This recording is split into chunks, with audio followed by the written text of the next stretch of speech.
प्राथमिक, द्वितीयक और तृतीयक। तृतीयक ये 3 बढ़ा दिए थे हम आपको, इसमें कोई दिक्कत नहीं था आप लोगों को। और शर्तों के अनुसार भी हम आपको बता दिए थे। शर्त के अनुसार कितने भाग में थे? 2। क्या था? संगठित और असंगठित। संगठित और असंगठित। संगठित और असंगठित। देखिए, संगठित क्षेत्र जिसमें होता है फिक्स होता है, असंगठित होता है जिसमें कोई चीजें फिक्स नहीं होता। असंगठित में सबसे बड़ा क्या चीज है? असंगठित में सबसे बड़ा रोजगार खेती और कपड़ा उद्योग। असंगठित में सबसे ज्यादा लोग किसमें लगे हैं? खेती और कपड़ा उद्योग। संगठित में सबसे ज्यादा लोग रेलवे और सेना। रेलवे और सेना में। संगठित नौकरी में सबसे बड़ा कौन है? रेलवे और सेना। सेना और रेलवे सबसे बड़ा है। असंगठित में खेती और कपड़ा उद्योग, टेक्सटाइल।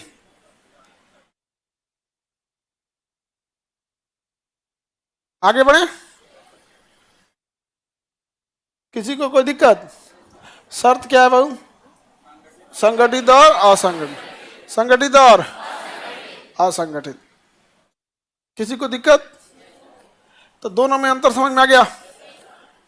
संगठित में सबसे बड़ा रोजगार सेना और रेलवे, और असंगठित में कृषि के बाद कपड़ा उद्योग। स्वामित्व तो बता दिए थे। स्वामित्व के आधार पर कितने भाग में बांटे थे? 4 भागों में बांटे थे। सबसे पहला क्या था? निजी। पहला निजी क्षेत्र, दूसरा सार्वजनिक। सार्वजनिक, सार्वजनिक मतलब होता है पब्लिक, और निजी मतलब होता है प्राइवेट, और सार्वजनिक मतलब पब्लिक, पब्लिक सेक्टर का। संयुक्त हो गया। संयुक्त मतलब दोनों का, पब्लिक प्राइवेट पार्टनरशिप। एक होता है सहकारी। सहकारी। सुधा डेयरी क्या है? सहकारी। अमूल डेयरी सहकारी। अगर सहकारी में अच्छे ढंग से काम किया जाए तो बहुत आगे जाया जा सकता है।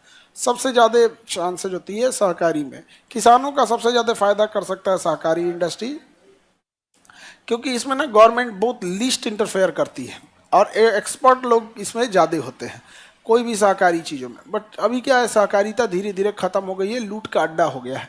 अभी सबसे बेस्ट मॉडल चल रहा है संयुक्त, पीपीपी मॉडल। कौन सा मॉडल? पीपीपी मॉडल चल रहा है। जैसे गवर्नमेंट के पास पैसे की कमी नहीं है, गवर्नमेंट के पास पैसे की कमी नहीं है तो पीपीपी मॉडल पे क्या कर दे कि गवर्नमेंट जैसे मान के चलिए कि कोई बड़ा हॉस्पिटल खोलना चाह रही है, तो बीच शहर में या ऐसे जगह पे गवर्नमेंट के पास फ्री लैंड्स बहुत ज़्यादा होती है, तो गवर्नमेंट अगर ज़मीन मुहैया करा दे और बिजली मुहैया करा दे, ठीक है, और किसी प्राइवेट आदमी को कहे कि तुम हॉस्पिटल चलाओ, जितना बिल उल बनेगा प्रॉफिट का आधा मेरा आधा तुम्हारा, तो जितने लोग हैं उनको बीच बाजार पटना, जैसे मान के चलो मेन पटना में आपको ज़मीन खरीदना बहुत मुश्किल है। हाँ, बहुत मुश्किल है, इतना महंगा ज़मीन है यहाँ पे। लेकिन अगर यहीं पे सरकार अगर एक ज़मीन दे दे बड़ा, कोई 2-4 बीघा 5 एकड़ के आसपास, काम बन गया। बिजली दे दिया, काम बन गया। सिक्योरिटी दे दे, काम हो गया। बाकी डॉक्टर वॉक्टर अपने हिसाब से रख लो, फीस डिसाइड कर दे, तो ये प्राइवेट पार्टनरशिप हो जाता है, पब्लिक प्राइवेट पार्टनरशिप हो जाता है, हो गया। अब जैसे यहाँ से सड़क बनाना है मुजफ्फरपुर, जैसे किसी भी बड़े शहर के आसपास 50 किलोमीटर के दायरे में अगर बहुत चौड़ी सड़कें हैं ना, जहाँ जाम नहीं लग रहा है और लोग आधे घंटे में चले जाते हैं, तो फिर वो शहर सब आपस में एक दूसरे में सट जाता है। लोग जैसे दिल्ली से ना मेरठ, आने वाले 10 साल में दिल्ली और मेरठ एक हो जाएगा, क्योंकि दिल्ली से मेरठ 40 मिनट लगता है। 16 लेन की सड़क बना दिया, 8 इधर से जाने के लिए, 8 इधर से आने के लिए। कौन जाएगा दिल्ली वहाँ पे? और जहाँ मेन जगह है वहाँ पे तो और बड़ा कर दिया, 14 लेन भी कर दिया है। जहाँ जरूरत ज़्यादा है वहाँ कम, एकदम फर्स्ट क्लास बना दिया। तो अभी सबसे ज़्यादा इम्पोर्टेंस किसका है? पीपीपी मॉडल का। किस मॉडल का? यहाँ तक समझ में आ गया? Primary, secondary and tertiary. एक उसमें आजकल चतुर्थ श्रेणी आया है। किसमें? चतुर्थ श्रेणी। स्वभाव में प्राथमिक, द्वितीयक, तृतीयक तो समझ में आ गया।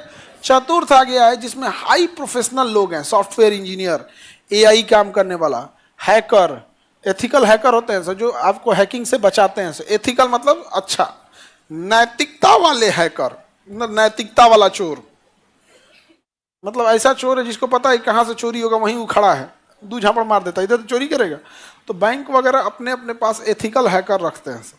एथिकल हैकर जो क्या करता है, बैंकों को किससे बचाता है, हैकिंग वगैरह से क्या करता है, बचाता है। एनी प्रॉब्लम, किस चीज से बचाता है, हैकिंग से बचाता है।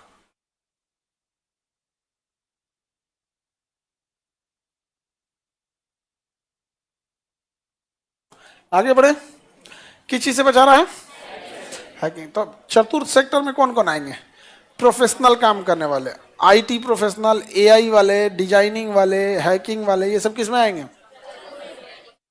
Software developer. आजकल तो एक से क्या आ गया है, सॉफ्टवेयर आ गया। किसी को कोई दिक्कत, एनी प्रॉब्लम। अब हम लोग इसके आगे चलते हैं। ये तो स्वभाव समझ में आ गया, आप लोग किसी का भी पैसा कमाते होंगे तो इसी सेक्टर से कमाते होंगे, ये हम पढ़ा दिए हैं। अब इकोनॉमी देखते हैं, भारत की जितनी इकोनॉमी है वो किस आधार पर चलती है। भारत की इकोनॉमी है कौन सी, इंडिया की इकोनॉमी। तो इकोनॉमी जो होती है भारत की इकोनॉमी किस आधार पर चलेगी, तो हम लोग चलते हैं, कई अलग अलग कैटेगरी होती है। देखिए, एक होती है आपकी पूंजीवादी। क्या होता है, पूंजीवादी, पूंजीवादी जिसको कहते हैं कैपिटलिस्ट, कैपिटलिस्ट, कैपिटलिस्टिक या कैपिटलिस्ट। तो ये पूंजीवादी क्या होता है, जिसके पास पैसा, अपना बिजनेस करो, जितना कमाना है उतना कमा लो, सरकार कोई हस्तक्षेप नहीं करेगी, उसी को क्या कहेंगे, पूंजीवादी, या अंग्रेजी में क्या कहेंगे, कैपिटलिस्ट। पूंजीवादी को अंग्रेजी में क्या कहते हैं, कैपिटलिस्ट कहते हैं। किसी को कोई दिक्कत। दूसरा होता है आपका समाजवादी। दूसरा क्या होता है, समाजवादी। समाजवादी को सोशलिस्ट कहते हैं। क्या कहते हैं, सोशलिस्टिक, सोशलिस्टिक या सोशलिस्ट, समाजवादी। समाजवादी क्या होता है भैया, ये समाजवादी,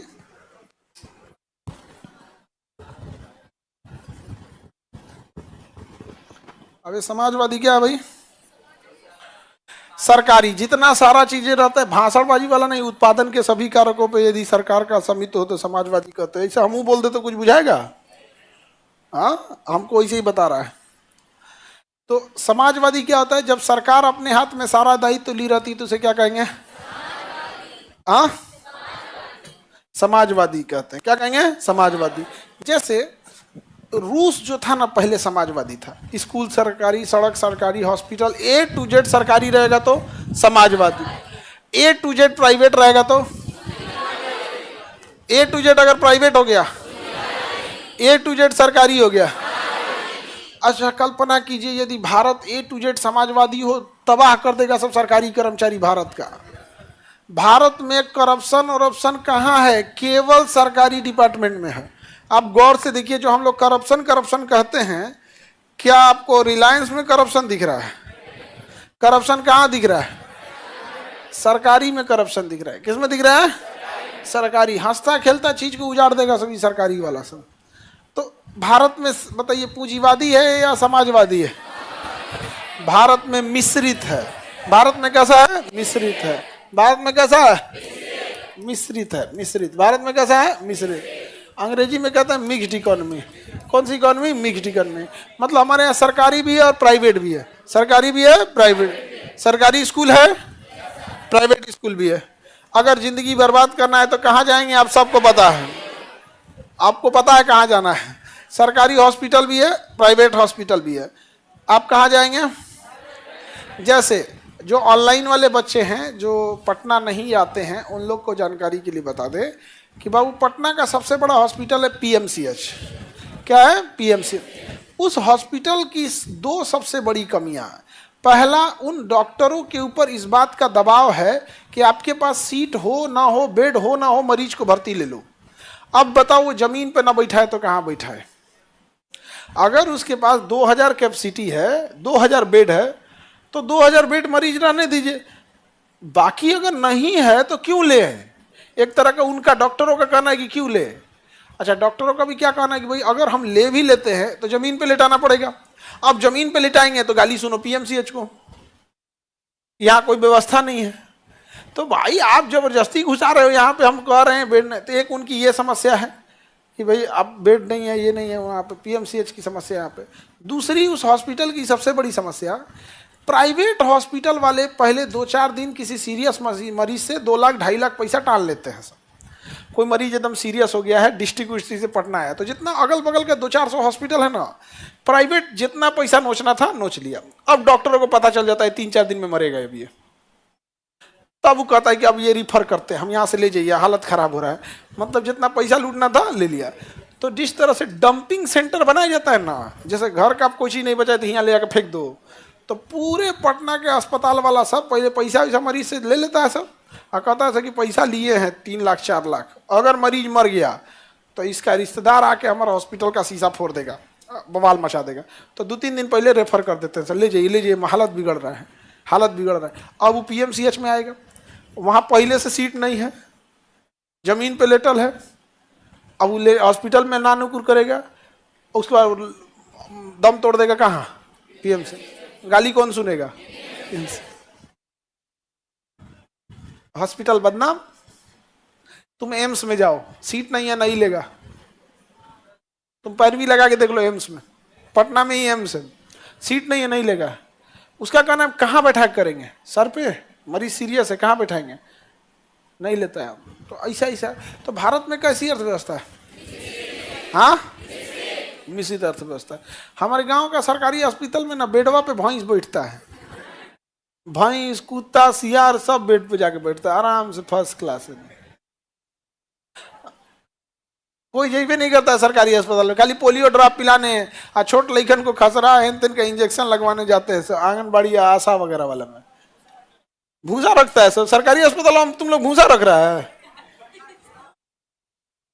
अच्छा, मैं आसपास का लोग इस्तेमाल करता है अस्पताल को, कोई भूसा रखने में, कोई गाय बांधने में, ये सब, हाँ सब जगह यही सब यूज होता है। हमारे यहाँ का सरकारी अस्पताल ऐसा है कि फिल्म डायरेक्टर सबको भूतहा फिल्म की शूटिंग करनी है, तो रात में आए उस अस्पताल में से जरा फर्स्ट क्लास शूटिंग हो गया, हम खतरनाक। तो हमारी अर्थव्यवस्था कैसी है कि क्या हमें समाजवादी कर देना चाहिए? हरगिज नहीं, समाजवादी तो हरगिज नहीं। क्या पूंजीवादी कर देना चाहिए? पूरा पूंजीवादी भी कर देंगे तो दिक्कत हो जाएगा। आज देखिए हॉस्पिटल में, प्राइवेट हॉस्पिटल ऐसा है सब कि खाली घूस के वो पार निकल जाएंगे तो कहेगा 1 लाख हुआ। एक एटवा से घूस के ऊपर निकल जाएंगे तो धौलेगा, आपका बिल बाकी हो 1 लाख हुआ, यहाँ पे हमारे अस्पताल में आके सांस ले रहे थे आप, लाइए। तो अगर पूरी तरह से पूंजीवादी कर देंगे तो तबाह कर देगा सब। आप देखिए, सबसे पहले वेल प्लान तरीके से बीएसएनएल को बर्बाद किया गया, बीएसएनएल को बर्बाद हो गया। उसके बाद जियो थमाएगी आपको फ्री में। पूंजीवादी बड़े होशियार होते हैं, 10-20 साल आगे का टारगेट लेते हैं। जब आपको लत लग गया, बीएसएनएल मर चुका है, आप किसी को फ्री में बीएसएनएल का सिम दोगे तो नहीं लेगा, बहुत गरिया आएगा, उसका नेटवर्क नहीं रहता है, टावर के नीचे नेटवर्क गायब हो जाता है उसका। बीएसएनएल के टावर के नीचे देखो नेटवर्क नहीं पकड़ेगा। बाबू हमको सबसे ज्यादा रुलाया है तो बीएसएनएल ने। लॉकडाउन में हमको ऑनलाइन क्लास लेना होता था तो वाईफाई का जो कनेक्शन लिए तो बीएसएनएल का था, FTTH करके है उसका एक कनेक्शन बीएसएनएल का। तो पहली बात कहा कि आपको 3 किलोमीटर अंदर तार लेना है तो अपना तार बिछाइए। ये कोई बात होता है? हम कहा ठीक है भाई, जरूरत है हम अपना तार बिछा लेते हैं। 3 किलोमीटर लंबा तार बिछाए, तनी मनी नहीं, किलोमीटर में। उसको पैसा दिए तो उसका पैसा आया था ऊपर से, तो सरकारी गजट से लिया कि 3 किलोमीटर लंबा तार बिछाना है। अपने में 3-4 को अधिकारी मिल के कहा सके, अरे मास्टर साहब को पढ़ाना ही है, इनकी मजबूरी है, 1 महीना लेट करोगे तो उपता के कहेंगे ठीक है हमरे पैसा से लगवा लो। तो हमसे पैसा लेके 3 किलोमीटर तार लगवा लिया और सरकार से पैसों ले लिया। हफ्ता में 8 दिन उसका नेट फेल रहता था, 7 दिन में 8 दिन।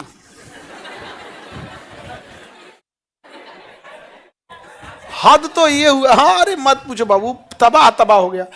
तो एक बार ऐसा हुआ कि हम उसको कॉल किए कि कुछ पड़ा हुआ था, शायद कोई त्यौहार वगैरह था, जैसे दिवाली वगैरह कुछ त्यौहार था, विश करने के लिए कॉल किए तो फोन उठाते कर सर अभी 2 मिनट में ठीक कराते हैं। उसको लगा कि फोन करेंगे तो नेटवर्क कटा हो गया यहाँ पे। तो हर चीज समाजवादी तो कर नहीं सकते हैं, हर चीज पूंजीवादी कर देंगे, महंगा होगा। आज देखिए जियो वगैरह महंगा हो गया कि नहीं होगा? कनाडा में आप जाइएगा, वहाँ हर चीज क्या है? पूंजीवादी। तो वहाँ ये नियम है कि किसी चीज के ऊपर MRP नहीं लिखता है। कनाडा के कई ऐसे मार्केट है जहाँ MRP नहीं लिखता है, जितना दाम दिख रहा है उतना बेच दो। तो पेप्सी का बोतलवा कहीं अगर दूर दुकान है ना, एकदम दूर जहां अगल बगल में कोई दुकान नहीं है तो दुकानदार उसका दाम रख देगा 70 रुपया से कह देगा 300। एमआरपी नहीं लिखेगा, कहेगा जिसको जितना हो, जिसको खरीदना है खरीदेगा, नहीं खरीदना है तो नहीं खरीदेगा। तो वो क्या कर दिया है, एमआरपी ना होने की वजह से ये है। तो हर चीज पूंजीवादी ना होने का एक बड़ा, हर चीज सब पूंजीवादी हो जाएगा, बड़ा लॉस है। जैसे सरकार की कोई कोचिंग नहीं चलती है, कोचिंग इंडस्ट्री कंप्लीट किस पर है, पूंजीवादी पर है।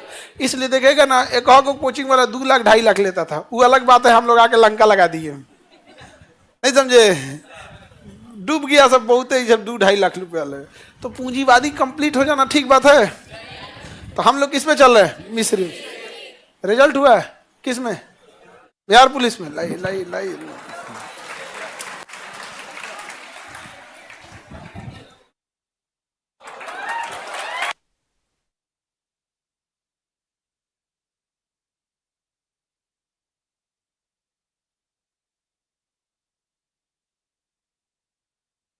क्या नाम हुआ आपका, सुखदेव कुमार। चलिए नाम तो बढ़िया। अब सुख में है कि नहीं है, हाँ चलिए बढ़िया। कितना साल उम्र हुआ, 22 साल। चलिए 22 साल में नौकरी हो जाए तो बढ़िया है ना यहाँ पे। ठीक है, जितना जल्दी जॉब हो जाता है उतना ज्यादा अच्छा रहता है। रहने वाले कहाँ के हुए सुखदेव, जहानाबाद के। हाँ चलिए, भगत सिंह राजगुरु सुखदेव जहानाबाद। अब तो पुलिस डिपार्टमेंट है, तो खाए पीजिए एकदम, क्योंकि दौड़ भाग जाते हैं। जहानाबाद के यहाँ पोस्टिंग कहाँ मिला है, पटना मिल गया। यहाँ तो और भागा दौड़ी रहेगा यहाँ पे। आई लोग से तो मुलाकात होते रहेगा। लाइट तो जल रहा है जी, हाँ। तो पटना पोस्ट डी हो गया आपका, डी हो गया, तब तो सैलरी चालू, हाँ सैलरी चालू हो जाता है, डी होने के बाद चालू हो जाता। और अकाउंट खुल गया, प्रान नंबर, अकाउंट नंबर खुल गया होगा, अकाउंट खुल गया, प्रान नंबर नहीं बना, वो भी बन जाएगा। सैलरी चालू है आपका, आप टेंशन नहीं लीजिए। हाँ एक ही बार आएगा, शुरुआत वाला सैलरी में थोड़ा टाइम लगता है। लाइव मिठाई खिलाते हैं आपको, हम खोल देते हैं, रुकिए।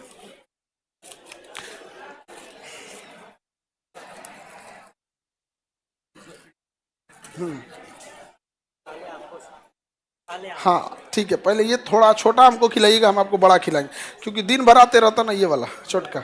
हाँ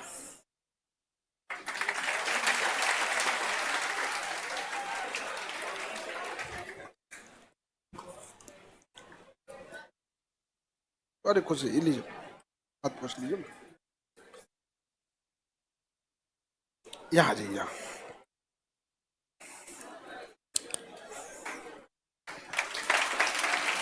इधर देखिए।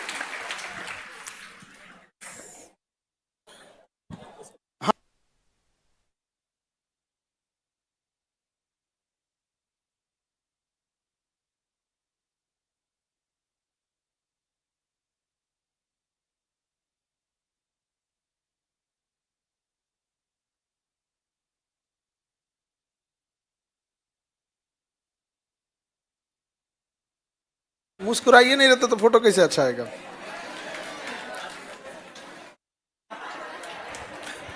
बढ़िया, चलिए बढ़िया, ऑल द।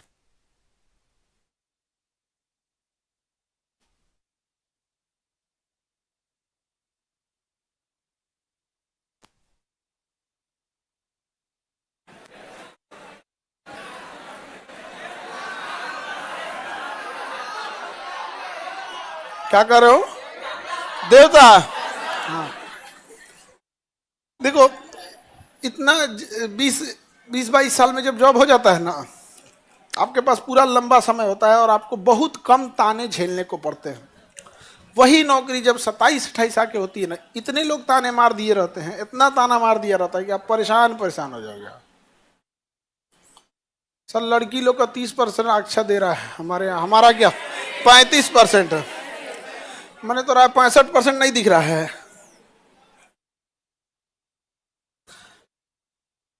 हाँ तुमको 65% नहीं दिख रहा है। चलिए अब देखते हैं हम लोग, महिलाओं के लिए एजुकेशन में जॉब नहीं देंगे ना महिलाओं को, तो पढ़ाई के प्रति प्रेरित नहीं होंगी। क्योंकि अभी भी गांव के लोगों को ना लगता है कि पढ़ के क्या हो, तो आज जब नौकरी हो जाएगा तो पढ़ के नौकरी हो, तो नहीं समझ में आ गया। और तुम लोग खाना पीना खाओ, तुम तो राइफल टांगेगी तो उलट जाएगी, उलट गया।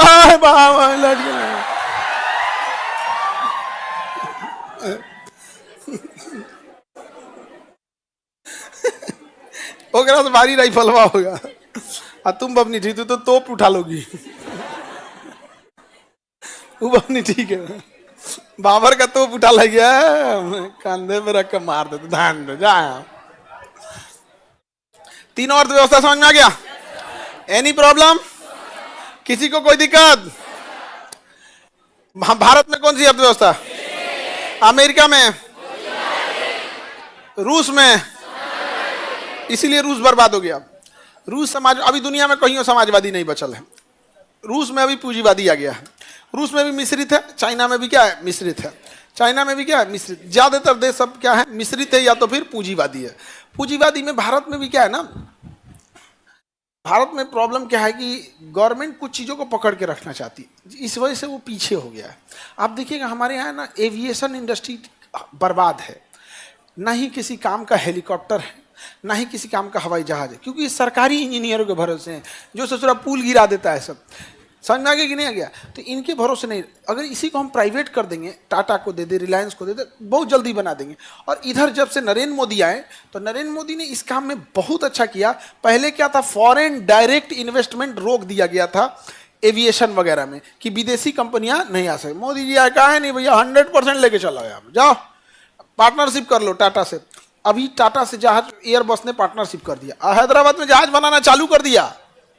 हाँ, अहमदाबाद में, हैदराबाद में, बेंगलोर में चालू कर दिया। हेलीकॉप्टर बनाना भी अब चालू हो रहा है। तो पहले असेंबल होगा, फिर धीरे धीरे चालू होगा। तो कई बार क्या होता है कि समाजवादी हर्डल बन जाता है किसी चीज में, बहुत बड़ी बाधा बन जाती है। और कई बार पूंजीवादी बहुत ज्यादा लूट मचा देते हैं। आप लंदन में जाओगे तो आपको पेप्सी के बोतलवा 350 में मिलेगा, क्योंकि चोरों से बसा हुआ शहर। मतलब वहाँ जितने इंडिया, मतलब दुनिया में पूरी तो चोरी किसने किया? इंग्लैंड ने। हर जगह डकैती किया। उसकी महारानी चोट्टी है, हम लोग का हीरा लेके भाग गई चोट्टीन। नहीं समझे? जिसकी महारानी चोट्टीन है उसकी जनता क्या होगा? और चोर होगा स्वयं महारानी चोट्टीन। और चोट्टीन का विचारधारा देखो, ताज में पहन के बैठल है, हम चोट्टीन, हम चोट्टीन। समझ में आ गया कि नहीं आ गया? गलत बात है, ऐसा नहीं उसको पढ़ना चाहिए। समझ में आ गया? जिस दिन कोई बिहार का विद्यार्थी आप लोग में, या कोई बिहार का आदमी प्रधानमंत्री बना, रानी संहिते लेते आएगा।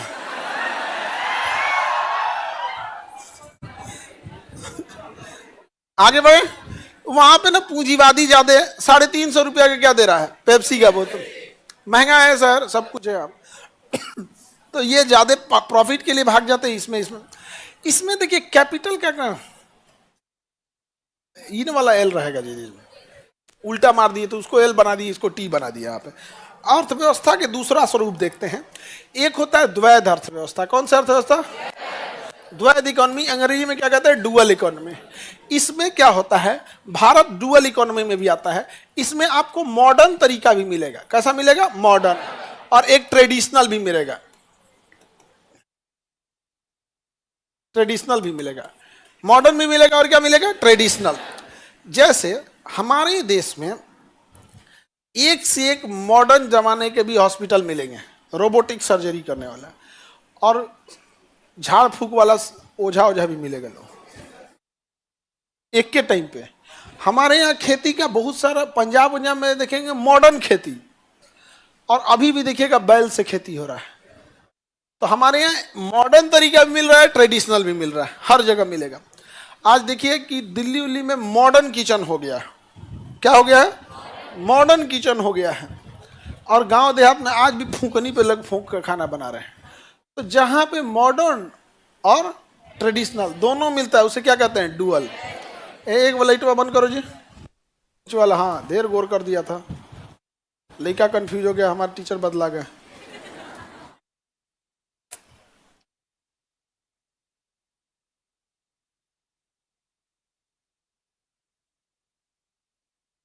सर रानी तो मर गए, ओका पतोहिया रानी बनल है। रानी नहीं है, लेकिन उनकी पतो क्या बन गई? रानी बन गई। तो मॉडर्न और ट्रेडिशनल दोनों रह गया, तो डुअल इकोनॉमी। क्या हम लोग की इकोनॉमी डुअल इकोनॉमी है? हाँ है। हम लोग की इकोनॉमी डुअल इकोनॉमी, या हम लोग की इकोनॉमी मिश्रित इकोनॉमी भी है? मिश्रित भी है, डुअल भी है, मिश्रित। हमारी देश में देखो फर्स्ट क्लास एसी वाला भी बस चलता है, और झरझरुओ बस चलेगा, एकदम लगेगा उदी आ जाएगा। हाँ, सारी दोनों मिक्स रहता है तो क्या हो जाता है, उसे डुअल कहते हैं। एंशिएंट और ट्रेडिशनल रहता है दोनों, तो उसे क्या कहेंगे, डुअल है। एक होता है पैरेलल इकोनॉमी, समानांतर अर्थव्यवस्था। पैरेलल इकोनॉमी को क्या कहेंगे, समानांतर, समांतर अर्थव्यवस्था। अंग्रेजी में क्या कहेंगे, पैरेलल इकोनॉमी। कौन सी economy, parallel economy. Parallel economy, इसमें क्या होता है, काला धन। कौन धन, काला धन को हम क्या कहते हैं, पैरेलल इकोनॉमी। काला धन को क्या कहेंगे, पैरेलल इकोनॉमी। पैरेलल इकोनॉमी किसे कहेंगे, काला धन को। काला धन का मतलब क्या होता है कि आपके पास पैसा है और सरकार को पता नहीं है, इसी को क्या कहेंगे, काला धन। समझ में आ गया कि नहीं आ गया। लड़की लोग, तुम लोग का नौकरी नहीं होगा ना, तो पापा तुम लोग के लिए वो काला धन उठा के लाएंगे। समझ में आ गया कि नहीं आ गया। वो कहा एक दू को बैठल है काला धन, समझ में आ गया कि नहीं। वो काला धन नहीं, वो हमेशा के लिए काला धन है। वो देख देख कहोगी यार काला धन मिल गया हमको, काला धन। तो तुम लोग पढ़ाई करना नहीं तो क्या मिलेगा, काला धन उसे कहते हैं जिसमें आपके पास पैसे हैं और ज्यादा पैसे हैं, लेकिन गवर्नमेंट को पता नहीं है, उसको हिसाब नहीं है। जैसे कोई अधिकारी है, क्या है, अधिकारी है। तो एक अधिकारी है, जैसे मान के चलिए कहीं आप गए हैं जमीन की रजिस्ट्री कराने के लिए, तो उसका बड़ा रूल रेगुलेशन होता है कि गवर्नमेंट आएगी, वहां जांच करेगी, फिर ये करेगी, लंबा प्रोसेस होता है। और भारत में आदमी जमीन खरीदता है तो छुपा के, ना अपने रिश्तेदार को बताता है ना पड़ोसी को। और वो अधिकारिया जाएगा तो हल्ला कर देगा, ये अधिकारी जानता है सर, बाबू चरवा के रुका, लाओ पर रजिस्ट्री 10,000, पर रजिस्ट्री 10, ना तो जाके हल्ला कर दे। तो अच्छा, वो गलत क्या कर रहा है, उसका तो रूल है, गलत तो आप कर रहे हैं। तो कहेगा पर रजिस्ट्री कितना, 10,000। और पर रजिस्ट्री 10,000 भी लेता है, दिन भर में एक रजिस्ट्री ऑफिस में कम से कम 500 रजिस्ट्री हो जाती है। बड़ा बड़ा रजिस्ट्री ऑफिस में 500 होता है, उससे ज्यादा छोट रजिस्ट्री के बोल रहे हैं, जैसे पटना जैसा एरिया में तो 500 से ज्यादा होता है। तो आप 500 अगर रजिस्ट्री ले लो, आप रजिस्ट्री ऑफिस में जान रहे हो बाबू, वो पतला वाला लड़का, हाँ पिताजी क्या करते हैं, तो तुम रजिस्ट्री ऑफिस में बारे में बड़ा बढ़िया जान रहे हो। अच्छा, पिताजी आपके जमीन उमीन वाले काम में भी हैं आप, तब तो अच्छा से जानते होंगे आप। अब मान के चलो 500 रजिस्ट्री हुआ, कितना हुआ, ये 5 का इसमें गुणा करो, 5 कम है 5, इकाई दहाई सैकड़ा हजार 10,000 लाख, कितना लाख हो गया, कितना दिन में, प्रतिदिन की उसकी कमाई कितनी है। अब समझ में आ गया। अरे बबुआ वो कम से कम बता रहे हैं हम आपको, ले गया वो 5 लाख, हाँ 50 लाख ले गया, तो ओवरों से देर ले जाते हैं सर। नोएडा, गाजियाबाद, एनसीआर, अगर इधर हो गया ना, इतना फ्लैट बिकता है कि 5 लाख 50 लाख का एक दिन में 2-2 करोड़ की कमाई हो जाती है। लेकिन वहां जाने के लिए भी, ट्रांसफर करने के लिए भी पैसा लगता है। अगर आप वहां ट्रांसफर चाहते हैं तो ज्यादा पैसा देना पड़ेगा, तो बहुत ज्यादा कमाई हो जाता है। तो क्या ये कमाई उसके अकाउंट में रहेगा, कैश में रखेगा, कैसे रखेगा, कैश। अब सरकार को इसके बारे में पता नहीं है, ये काला धन है। क्या है, काला धन।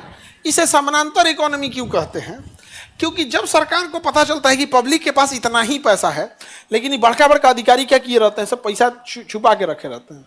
तो सरकार कई बार सोचती है कि लोगों को, हम सोचते हैं कि लोन दे दे, तो इनसे ढेर अधिकारियां लोन दे देते हैं सब, अपने किसी दलाल के थ्रू या किसी से। देखिएगा गांव में ना सुधी भी जी का खूब पैसा चलता है, सुबह खोजिएगा शाम तक पैसा मिल जाएगा। अब बैंक में कम से कम 2 महीना चक्कर लगाना पड़ेगा, फटाफट सूद ब्याज पे क्या करता है, पैसा मिल जाता है। ये कहाँ से आ रहा है, काला धन। तो वो है, क्या कहलाता है, समानांतर अर्थव्यवस्था। कौन सी अर्थव्यवस्था, क्या काला धन। अच्छा, काला धन मान के चलिए किसी का 100 करोड़ है, 30% टैक्स दे दिया, तो क्या वाइट मनी हो गया ना। अब पूछेगा, सरकार 2 चीज लेती है, एक टैक्स लेती है और एक ऑडिट करती है कि आपको ये भी बताना पड़ेगा आया कहाँ से, ये भी बताना पड़ेगा आया कहाँ से। टैक्स तो देना ही देना है, लेकिन ये भी बताना पड़ेगा आया कहाँ। अभी बताओ, जो बिना काम किए काला धन के रूप में 100 करोड़ कमा लिया, उसको 30 करोड़ टैक्स के रूप में देने में कोई अफसोस होगा। लेकिन प्रॉब्लम बस ये है कि देगा तो फंस जाएगा, देगा तो। अब क्या करते हैं सब, हवाला का कारोबार करेंगे सब, यहाँ से विदेश में भेजेंगे सभी पैसा। विदेश में नोट बांध के जाएगा नहीं, सोना खरीद लेगा सब। क्या खरीद लेगा, सोना, या फिर एक्सचेंज कर देगा। क्या करेगा, एक्सचेंज कर लेगा, किसी बिजनेस में लगा देगा यहाँ से वहाँ, और वो पैसा कहाँ पहुंचाएगा? विदेश में सोना के माध्यम से या किसी एक्सचेंज के माध्यम से क्या करेगा? पहुंचा देगा यहाँ पर। जैसे हमको मान के चलिए पैसा पहुंचाना है सिंगापुर। कहाँ पहुंचाना है? सिंगापुर। और किसी सिंगापुर के आदमी को बिहार में 100 करोड़ का कोई जमीन खरीदना है, तो हम उससे कहेंगे एक काम करना, तू अपन पैसा वहीं छोड़ दे और हम तोरे बदले यहाँ जमीन खरीद देते हैं। हो गया काम खत्म। उसको यहाँ मिल गया जमीन, हमको यहाँ ले जाके सिंगापुर थोड़े ले जाना पड़ा। ओके बदला हम यहाँ जमीन खरीदी, वो आके यहाँ फैक्ट्री लगा दिया। हम कहाँ ले गए? ओका पैसे वो कहाँ छोड़ा है? सिंगापुर। अब सिंगापुर में एगो कमरा खरीद लेंगे, एगो कमरा भाड़ा पे लेंगे और वहाँ एक कंपनी खोल देंगे, ओशियन डीप कंपनी, एगो नाम दे देंगे। और वही 100 करोड़ रुपया फिर इंडिया भेजेंगे और कहेंगे कि सिंगापुर से कमा के आ रहे हैं, 30% लीजिए। कितना लीजिए?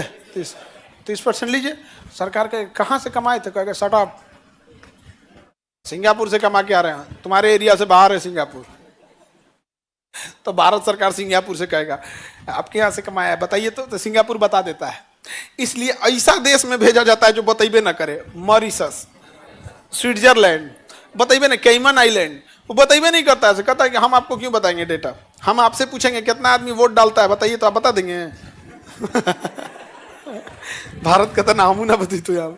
तो ऐसे देशों को हम टैक्स हेवन देश कहते हैं। हाँ, कौन सा हेवन देश? टैक्स। टैक्स चोरी करने वालों के लिए हेवन। हेवन मतलब जन्नत, हेवन मतलब जन्नत। कोई दिक्कत? काला धन समझ में आ गया? हाँ हाँ, हर देश में थोड़ा मोड़ा जाता है, लेकिन कुछ देश उसी लिए फेमस है। ब्लैक मनी तो बहुत जगह जाता है। ब्लैक मनी खपाने के लिए इंडिया में कैसे खपाता है सब ब्लैक मनी? जमीन खरीद के इंडिया में खपा देगा सब, जमीन खरीद के। क्योंकि जमीन में क्या होता है ना, जमीन रहेगी 5 करोड़ की, दिखाएगा 1 करोड़, 4 करोड़, ऐसे निपटा दिया। नहीं समझे? जैसे मान के चलिए कोई रिश्वत में खरीदा, रिश्वत में लिया कितना? 5 करोड़। अब वो के लिए आफत हो जाएगा 5 करोड़, तो कौन से जमीन खरीदेगा? कहेगा 5 कट्ठा जमीन है, पटना में बहुत महंगा जमीन है। कहेगा जमीन हमको दे दो। कितना में? तो कहेगा 5 करोड़। कहेगा ही लो, 4 करोड़ कैश ले लो और 1 करोड़ अकाउंट में। सरकार से कहेगा 1 करोड़ का जमीन खरीदा। जमीन में कितना खरीदा है? खपा देगा। नहीं तो सेल कंपनी बना के खपाएगा। पैरेलल इकोनॉमी कैसे बनाएगा? Cell company. सेल कंपनी कैसे? वो है मुंबई में, और 3-4 छोटा कंपनी अलग अलग रजिस्टर करा देगा खाली कागज पे। ये कंपनी यहाँ है, कलकत्ता में कंपनी, लखनऊ में कंपनी, यहाँ कंपनी, यहाँ कंपनी, खपा देगा। क्या कर देगा? खपा देगा। कुछ उसको क्या कर देगा? पैसा दे देगा। जगह जगह में क्या दे देगा?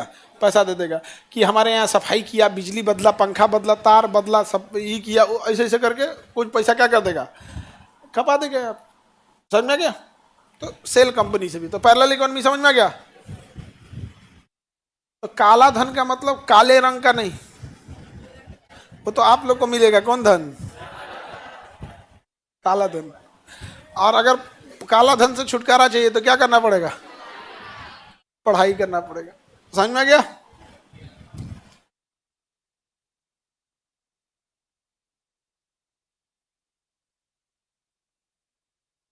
किसी को दिक्कत पैरेलल इकोनॉमी में? द्वैध अर्थव्यवस्था, समानांतर अर्थव्यवस्था समझ में आ गया?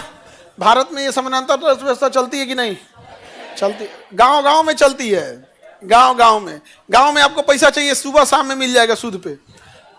कहेगा 5 पैसा, मतलब 5% मंथली ब्याज पे। 5 पैसा, 3 पैसा, 8 पैसा लेता है। इमरजेंसी देर रहेगा तो ज्यादा लेगा। सरकार इस पे क्या की है? रोक लगा के रखी है। लेकिन सरकार को बुझाता नहीं है कि गांव में अगर इमरजेंसी लग गया तो 3 तरह से ही पैसा मिलता है गांव के लोगों को। या तो जमीन को रेहन पे रखेगा गिरवी, या तो गहना गिरवी पे रखेगा, या अगर जमीन भी नहीं है, गहना भी नहीं है, तो सूद पे पैसा लेगा। किस पे लेगा? सूद पे। नहीं तो जानवर बेचेगा। अगर जानवर है, बकरी है, भैंस, गाय है, तो बेच देगा। दुधारू गायों को भी बेच देता है। बहुत ऐसे होता है। तो ऐसे अच्छा, पब्लिक लोन इतना इजीली अवेलेबल देते नहीं है लोग। गांव में लोन अवेलेबिलिटी बहुत क्या है? धीमा है। तो पैरेलल इकोनॉमी समझ में आ गया आप लोगों को? एक हो गया गिग इकोनॉमी। कौन सी इकोनॉमी? गिग। कौन सी इकोनॉमी? Gig economy. क्या होता है? गिग इकोनॉमी क्या होता है? ये आजकल इंडिया में बहुत ज्यादा चल रहा है। कौन सी इकोनॉमी? गिग। अपन कुछ नहीं, हम करेंगे बिजनेस। ओला के पास अपना एक को गाड़ी नहीं है, पूरी दुनिया में ओला में बैठा रहा है। आप एप्लीकेशन बुक कीजिए, ओला और उबर, ओला, उबर और एक ब्लू स्मार्ट, रैपिडो। रैपिडो तुरंत आ जाएगा क्या जी, गाड़ी क्या आ जाएगा, गाड़ी लेके चलाएगा, पैसा दीजिए चलिए। रैपिडो के पास अपना एक कोई स्कूटरो नहीं है, दूसरे का ले। जोमेटो घर घर खाना पहुंचाता है, वो स्विगी और जोमेटो पहुंचाता है ना, उसका अपना एक को रेस्टोरेंट नहीं है, बनाया कोई और, ऑर्डर कोई और किया, ये उठा के पहुंचा दिया। पहुंचाने वाला भी इसका अपना नहीं है, पहुंचाने वाला इसका एम्प्लॉय नहीं है, कहता है कि जितना पहुंचाएंगे उतना पैसा देंगे, एक राइड पे 10 रुपया 20 रुपया 30 रुपया, जितना दूर है उतना ज्यादा, कम है तो कम, हो गया आपका खाना पहुंचा दिया। जोमेटो स्विगी समझ में आ गया। तो ये जितनी चीजें, अभी एक आ गया बिलिंग किट, हाँ ऑर्डर कीजिए धाए दे फेंक देगा मुंह पे, लेकिन बटन दबिए धाए फेंक दिया जा। इतना भी जल्दी नहीं है, 10-15 मिनट में क्या करता है, पहुंचा देता। छोटे छोटे स्टोर लगा रहेगा, नाम क्या है उसका, ब्लिंकिट। ये सब कौन सी इकोनॉमी है, कौन इकोनॉमी, गीग इकोनॉमी। समझ में आ गया। तो अर्थव्यवस्था की कैटेगरी समझ में आ रहा है। हम लोग किसमें है, मिश्रित में भी है, द्वैध में भी है, समानांतर में भी है, गीग में भी है। हम लोग क्या गीग चल रहा है कि नहीं चल रहा, आजकल तो इसी का जमाना आ गया, नहीं आ गया है, गीग इकोनॉमी का जमाना आ गया। तो कोई भी इकोनॉमी कैसे चलती है, तो देखिए उसमें उत्पादन के लिए कितनी चीजों की जरूरत होती है, 4। उत्पादन के लिए सबसे पहला क्या चाहिए, भूमि। भूमि क्या चाहिए, भूमि चाहिए। अब भूमि कहां से आएगा, या तो अपना जमीन खरीदिए या तो किराया पे लीजिए। अपना जमीन खरीदने के लिए या किराया के लिए भी पैसा चाहिए, जिसको क्या कहते हैं, पूंजी। क्या कहेंगे, पूंजी। या तो आपके पास पूंजी होना चाहिए या तो बैंक से लोन लीजिए। पूंजी मतलब कैपिटल, पूंजी मतलब कैपिटल, पूंजी मतलब कैपिटल उस पूंजी को कहते हैं जो किसी बिजनेस को खड़ा करने के लिए किया जाता है। कैपिटल क्या होता है, जिस किसी बिजनेस को खड़ा करने के लिए लगाया गया धन क्या कहलाता है, कैपिटल। क्या कहलाएगा, कैपिटल। कैपिटल कहते हैं, कैपिटल को ही क्या कहेंगे, पूंजी। तो क्या हो गया, कैपिटल। कैपिटल, कैपिटल पे लिए आपको खर्च करेंगे तो उसको क्या कहेंगे, एक्सपेंस कहेंगे। तो इसी को कहेंगे capex, cap x, capital expense, capital expense. अभी के टाइम पे सबसे ज्यादा खर्चा क्या होता है, कैपिटल एक्सपेंस का। अब सपोज करो आपको 200 भैंस पालना है, तो 200 भैंस के लिए कितना लंबा जमीन चाहिए होगा, तो भूमि ज्यादा चाहिए होगा। अब भैंसिए कितना की चलाएगी, अब फिर उसको पानी पीने का जगह, ये सब जगह। तो किसी भी बिजनेस को खड़ा करने में सबसे बड़ा इन्वेस्टमेंट एक्सपेंस क्या होता है, कैपेक्स। कैपेक्स मतलब कैपिटल एक्सपेंस, कैपिटल एक्सपेंस। अब जैसे रिलायंस को टावर लगाना है, क्या लगाना है, टावर। तो देहात में लोग दिमाग देते हैं, देखो तरह हर महीने 6-6 हजार रुपया किराया देता है, और नहीं कहता है ना कि जमीनिया खरीद ले। हर महीने किराया देगा 20,000 25,000, लेकिन नहीं कहेगा कि जमीन खरीद ले। ये भैया कहीं जमीन खरीदेगा, टावर का एकदम भयानक देहात में लगता है, चौरा में टावर लगता है।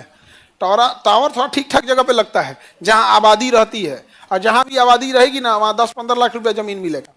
मिलेगा कि नहीं मिलेगा, और शहर में तो करोड़ में मिल जाएगा यहाँ पे। तो आप एवरेज लगिए 10 लाख का जमीन पड़ा, कितने लाख का, 10 लाख का जमीन पड़ गया। कितना लाख हो गया, 10 लाख। इकाई दहाई सैकड़ा हजार 10,000 लाख 10 लाख, 10 लाख का क्या पड़ा, जमीन। पूरे हिंदुस्तान में उसको कम से कम 20,000 टावर लगाना पड़ेगा। कितना टावर लगाना पड़ेगा, तब ना होगा। तब 20,000 टावर, तो इसमें इंटू गुड़ा कर दे 20,000। खाली एकरा से 2 एकम में 2 जीरो गिनो, 1 2 3 4 5 6 7 8 9 10, 10 को जीरो लगाओ।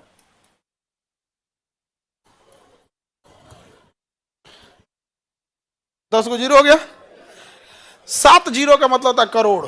1 2 3 4 5 6 7, इतना जीरो का मतलब करोड़। अब देखो इकाई दहाई सैकड़ा हजार, 2000 करोड़ उस हजरा का जमीनें खरीदने में चल गया। वो कौन सी टावर लगाएगा 2000 करोड़ का कौन सी भी खरीदने में चल गया, तब तो का बिजनेस हो गया। कुल रिलायंस का पैसा चल गया कौन सी खरीदने में। कभी जमीन खरीद के बिजनेस करेगा, इतना बकलोल है। आ गांव का आदमी कहता है कि इतना किराया देता है, ना कहता है कि एक कट्ठा खरीद ले। काहे खरीदेगा। अच्छा बाई दीवे वहां खरीदने के बाद पता चला हियां से नेटवर्क उतना अच्छा नहीं आ रहा है, हो प्लॉट में लगाना ठीक रहेगा, तब तो हो गई लो। किराया कराएगा, एक नोटिस देगा अगले महीने टावर नोच के ले जा रहे हो। अब देखते रहिए नोच के लेके चल गया टावर यहाँ पे। तो कैपिटल एक्सपेंस समझते हैं क्या होता है, किसी बिजनेस को खड़ा करने के लिए किया गया एक्सपेंस क्या कहलाता है, कैपिटल है। सबसे बड़ा एक्सपेंस क्या होता है, कैपिटल। शॉर्टकट में क्या कहते हैं? कैपेक्स। तो कैपिटल चाहिए कि नहीं चाहिए? तो भूमि चाहिए, भूमि की जगह मुझे भूमि को क्या कहते हैं? लैंड। क्या कहेंगे? लैंड। अब पटना में देखो, पटना में अगर आपको कोई बिजनेस चालू करना है, जैसे यहाँ पे हॉस्टल बहुत चलेगा, अगर तुम्हारे पास 5000 रूम का भी हॉस्टल है ना, तो एक को रूम खाली नहीं रहेगा। खाली रहेगा जी हाँ, लेकिन आपके पास जमीन है ये नहीं है। और जमीन मिली हो जाएगा तो पूंजी है। अरे भैया हॉस्टलवा बनाने में रूम पहले खड़ा करो, फिर प्लास्टर करो, फिर पेंट करो, फिर वायरिंग करो, फिर सब में वॉशरूम सेट करो, किचन दो, दरवाजा, खिड़की, बेड, बहुत झमेला है ना उसमें। पंखा सब में ये सब लगाने, वायरिंग में पंखा उनका सब चलाएगा, वायरिंग वगैरह में। समझ में आ रहा है कि नहीं आ रहा? तो कैपिटल इन्वेस्टमेंट है कि नहीं? तो बिजनेस खड़ा करने में सबसे झमेला। अब इसके बाद क्या आएगा? श्रमिक। क्या आएगा? श्रमिक आएगा। क्या आएगा? श्रमिक। अंग्रेजी में क्या कहेंगे? लेबर। क्या कहेंगे? लेबर। श्रमिक को क्या कहेंगे? लेबर कहेंगे। लेबर की जरूरत पड़ेगी। काम कौन करेगा वहां पे? बिना लेबर कोई काम करेगा? बिना लेबर तो कोई काम नहीं करने वाला। काम कैसे? लेबर की जरूरत है, वर्क फोर्स जो वहां काम करने के लिए चाहिए। अगला चीज क्या चाहिए भैया? एंटरप्रेन्योर, उद्यमी। उद्यमी जिसकी कंपनी होगी, एंटरप्रेन्योर। एंटरप्रेन्योर, उद्यमी जिसकी कंपनी है उसे क्या कहेंगे? एंटरप्रेन्योर, उद्यमी। वही दिशा निर्देश तय करेगा कहाँ क्या होना चाहिए क्या नहीं। ये चार चीज जिसके पास है, फैक्ट्री उसी के लिए। किसी भी बिजनेस को चालू करने के लिए यही चार चीज चाहिए। किसी भी उद्योग को चालू करने के लिए इतनी चीजें चाहिए, चार चीज। भूमि, पूंजी, श्रमिक, उद्यमी। कुछ भी चीज देखिए, जैसे ये कोचिंग है, ये क्या है? कोचिंग है। यहाँ भूमि है कि नहीं है? भूमि खरीदी है या रेंटेड है? रेंटेड है। उससे क्या मतलब है? भूमि रहना चाहिए, रेंटेड है। रेंटेड है कि नहीं? क्या इसमें पूंजी लगा है? पूंजी लगा है। बेंच है, वायरिंग, लाइट, पंखा, AC, TV, speaker, stage, panel, camera, wifi, ये सब चीज। तुमको एगो खाली चेयर दिखा है जो मेन इन्वेस्टर, तो एक के गो है यहाँ पे, नहीं समझे? बहुत सारा झमेला है यहाँ। तो पूंजी लगाएगी नहीं। यहाँ काम करने वाले श्रमिक भी हैं। श्रमिक में कई टाइप के, टीचिंग, नॉन टीचिंग सब आएंगे। श्रमिक मतलब लेबर नहीं, काम करने वाले क्या हो जाएंगे? श्रमिक हो जाएंगे। श्रमिक हो जाएंगे काम करने के लिए है। सब में इसमें अलग अलग एम्प्लॉय होंगे, अलग अलग काम का। कोई टेक्निकल होगा, कोई नॉन टेक्निकल होगा, कोई टीचिंग में होगा, नॉन टीचिंग में होगा, कोई टाइपराइटर होगा, फोटोकॉपी वाला, यानी 25 किस्म के यहाँ पे काम होगा यहाँ पे समय। और कोई ना कोई क्या होगा? उद्यमी होगा, जो दिशा निर्देश तय करेगा कि क्या होगा क्या नहीं। तो जैसे हम यहाँ पे उद्यमी हो जाएंगे, हम ये दिशा निर्देश करेंगे कि पूरा सिस्टम पैसा कमाने के लिए होना चाहिए या जन कल्याण के लिए। अगर हम आज से सोचना चालू करें कि बहुत हो गया जन कल्याण, बहुत हो गया जन कल्याण, कल से फीस फाउंडेशन बैच 15,000, आप 10 दिन चिल्लाओगे। कितने दिन चिल्लाओगे? 10 दिन, 6 महीना। क्योंकि एक बार अगर कोई उद्यमी बढ़ाता है तो देखा देखी सब बढ़ाता है, भाग भी नहीं पाओगे। 10 दिन चिल्लाओगे, 20 दिन चिल्लाओगे, हो सकता है तो 15-20% ऐसे बच्चे हैं जो ना ले एडमिशन। क्या खाली हो जाएगा? 2-3 महीने ये जाएगा, अगली बार आप उसी माइंड में कब करके आओगे भैया इतने फीस है। सोना खरीदने जाते हो तो माइंड में कब करके जाते हो कि महंगा मिलेगा। सब्जी खरीदने जाते हो तो माइंड में कब करके जाओगे? सब्जी के रेट में मिलेगा। ना सोने के दुकान पे खाली है, ना सब्जी दुकान वाला खाली है कि नहीं? तो दिशा निर्देश कौन डिसाइड करता है? उद्यमी। कल से दिशा निर्देश बदले। अच्छा, जो का एडमिशन हो गया कर, हाँ सर। जिसके एडमिशन हो गया है, हाँ सर। एक काम करते हैं, बैठने का भी चार्ज लगाते हैं, पढ़ने का ना फीस लिए हैं जी। कल से दरी बिछवाते हैं, एक साइड में दरी, एक साइड में दरी वाले को लिए अलग फीस, इसके लिए सारा डिसाइड कौन करेगा? उद्यमी। कौन डिसाइड करेगा? उद्यमी डिसाइड करता है। उद्यमी देखिएगा, जैसा अभी जियो का नेटवर्क रिचार्ज क्या हो गया? महंगा हो गया। कोई भी चालू कीजिए, आपको ये चारों चीज को जरूरत पड़ेगा। कुछ भी काम चालू करके देखिए। महिला लोग, तुम लोग का फेवरेट मान के चलो ब्यूटी पार्लर, तो जमीन चाहिए कि हावे में, तो सड़के पे इसे बरस लेके पोतते रहोगे, नहीं ना ऐसे होगा। क्या चाहिए? भूमि, पूंजी चाहिए, और क्रीम पाउडर है तेन कुछ खरीदना पड़ेगा ना। पहले बिजनेसवा खरीदने से पहले दूध थरिया ले आना पड़ेगा। इतना दुकान मसाला वसाला लेके, पुट्टी उट्टी लेके बैठल रहती है सर। जितना वो सब पेंट पुट्टी रहेगा, कंघी उंगी सब रहेगा, रिंच पिलास पेचकस सब जो भी उसका जरूरत लगे वो लेके रखना पड़ेगा। तो क्या हो गया? पूंजी। श्रमिक रखना पड़ेगा, 2-4 हेल्पर, शुरुआत में हेल्पर नहीं है तो खुद ही करना पड़ेगा। तो कई बार बिजनेस साल चालू होता है तो जो श्रमिक होता है वही क्या होता है, उद्यमी होता है। जो श्रमिक होता है वही उद्यमी होता है। कई बार शुरुआत में जब इन कैंपस में आए थे ना, तो हमको बैठने की जगह नहीं था, तो जैसे छुट्टी होता था तो हम भी बहरवा टहलते थे, ऑफिस था ही नहीं। फिर आके क्या हो जाते थे, पढ़ाने लगते थे। रात में जब जाना होता था तो शटर था ही नहीं, छोटा ऑफिस था तो दरवाजा बंद करना होता था, लकड़ी का दरवाजा था इसे बंद। हाँ, अपनी और कुंजी कहाँ से लेके आएंगे, क्योंकि पहले स्टूडेंट कम थे तो पैसा भी कम ही था। तो हम पैसा बढ़ाने के लिए या तो आपका स्टूडेंट बढ़ाइए या तो फीस बढ़ाइए, फीस हम बढ़ा नहीं सकते थे। धीरे धीरे धीरे धीरे सब हो जाता है यहाँ पे। तो यहाँ एक डॉक्टर साहब है, डॉक्टर रमाशंकर प्रसाद, उन बाहर टहलते रहते थे, तो वही उन बुला के नंबर अपना चैम्बर दिए कि इसमें बैठिए आप। तो पहले उनके डॉक्टर साहब के चैम्बर में बैठते थे हम, फिर धीरे धीरे ऑफिस हुआ, क्लास हुआ। अब बैठने का जगह है लेकिन बैठने के लिए टाइम नहीं है। उस समय भी पढ़ा, देखो फीस जो होता है बहुत ग्रेजुअली बढ़ता है। आप जितना यहाँ फीस देते हैं फाउंडेशन बैच में ना, उतना आपका एक मंथ में आप यहाँ खर्चा कर देते हैं, उतना का खाना खा जाते होगे। हाँ, ज्यादा हो जाता है। तो अब कितना हम ज्यादा पैसा लेते हैं कि आपके मकान मालिक लोग एगो अर्थी देते हैं बैठने के लिए। यहाँ क्या रेट चल रहा है अर्थी का भी? हाँ, मारणासनवा का कितना रुपया लगता है? 2500। हॉस्टल है, मरणासन बराबर है वो। देखना ना, एक ऐसा कोना में हॉस्टल है ना, घुसने के बाद खत्म हो जाए। अरे तरीका तो खत्म हो गया यहाँ, बहुत जगह है। तो कई बार क्या होता है, श्रमिक ही क्या हो जाता है, उद्यमी हो जाता है। इसमें कोई दिक्कत? तो जैसे आप ही लोग बिजनेस कीजिएगा शुरू में, तो शुरू में आप ही श्रमिक रहिएगा, आप ही क्या हो जाएगा, उद्यमी। लेकिन जब आपका मुनाफा बढ़ेगा, जब मुनाफा बढ़ेगा तो प्रॉफिट किसको जाता है, उद्यमी को, और सैलरी किसको जाता है। तो अब अगर आप अकेले हैं तो सैलरी और मुनाफा सब आपका। लेकिन अगर आपका बिजनेस चल गया तो जो श्रमिक है उसे क्या जाएगा, सैलरी, और प्रॉफिट किसको जाएगा, उद्यमी को चला जाएगा। जैसे बाल काटने वाला कोई है, 5 गो रख ले बाल काटने वाला, यहाँ पे 50% पे काम करते हैं लोग, कि आधा तुम्हारा आधा मेरा। जबकि कैंची उची सब किसका होता है, दुकानदार का, उद्यमी का। बाकी बाल काटने वाले उसमें क्या है, श्रमिक है। तो आप बाल वाल काटाने जाइएगा ना, देखिएगा एगो साइडवा में बैठल रहता है, पान खा खूब बतियाएगा। आजकल महंगाई बहुत बढ़ गया है वही क्या है, उद्यमी है। बाकी लोग देखिएगा बाल वाल काटते रहेगा, वो क्या है, श्रमिक लोग को क्या मिलेगा, सैलरी। रात में पैसा गिनो, आज तेरी दुकान मंदा चला था थोड़ा भाई एगो तो गुटखा खाने वाला सब ना, डर लगता है कि कहीं बतियाने में ना आदमी ध्यान देना पड़ता है, बोल क्या रहा है, डर लगता है घोटेगा कि थूकेगा ये।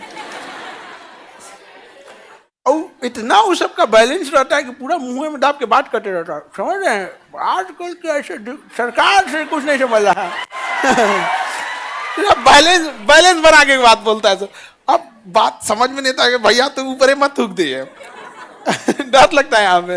लेकिन इतना एक्सपीरियंस वाला है सब कि बैलेंस बना लेता है सब। खैनी वाला को बैलेंस बनाने की जरूरत नहीं रहता, कोई नहीं देखेगा, ऊपर काज ने कहाँ रख ले रहता है।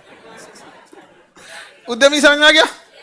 उत्पादन के कितने कारक, अगर ये चारों सरकार का है तो सार्वजनिक। जैसे हॉस्पिटल देखो, सरकारी हॉस्पिटल की जमीन सरकार की, पैसा लगा है सरकार, डॉक्टर मालिक सरकार, तो उसे कहेंगे समाजवादी। क्या कहेंगे, समाजवादी। जैसे रेलवे की जमीन सरकार की, पूंजी कर्मचारी उद्यमी सरकार, तो हो जाएगा सार्वजनिक। प्राइवेट में तीनों, समाजवादी में ये चारों किसका होता है, प्राइवेट का, प्राइवेट। जैसे जियो, टाटा, जमीन टाटा की, चाहे भाड़ा पे लिया होगा या खरीदा होगा।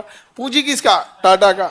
श्रमिक, टाटा के काम करने वाले कर्मचारी, और ये उद्यमी। Any problem?